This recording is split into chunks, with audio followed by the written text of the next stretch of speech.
دا حضرت ابو هريره رضی الله تعالی عنہ نے روایت دی فرمایي چې نبی کریم صلی الله علیه وسلم فرمایلی چې یو عمره چې وکړي او ته بل عمره پورې بل وخت به بل عمره وکړي نو د دې په منځ کې ستانه کوم ګناهونه شوي دا دغه کفاره ګرځي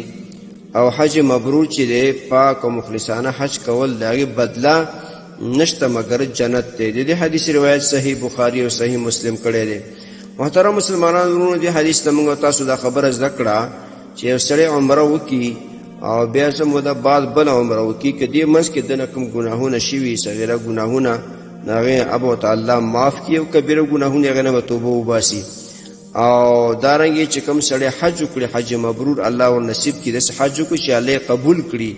مخلصانه حج وکړي د الله د رضا دپاره وکړي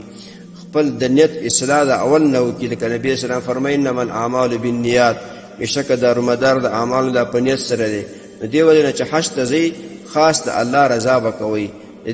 دې خبرې نیت به نه کوئ چې ما ته خلک حاجي ووایي او زه حج ته تللی زه حاجي صاحب شوم نه ته به دا په دې نیت باندې کوې چې دا د الله په ما باندې فریضه وه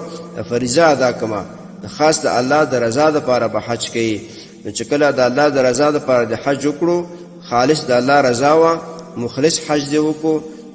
نو د دې بدله نشته مګر جنت دی. تا ته به الله د دې په عوض کې جنت درکوي چې غواړې چې د خپل حج په بدل کې تا ته الله جنت درکړي نو ډېر په اخلاص سره حج وکړه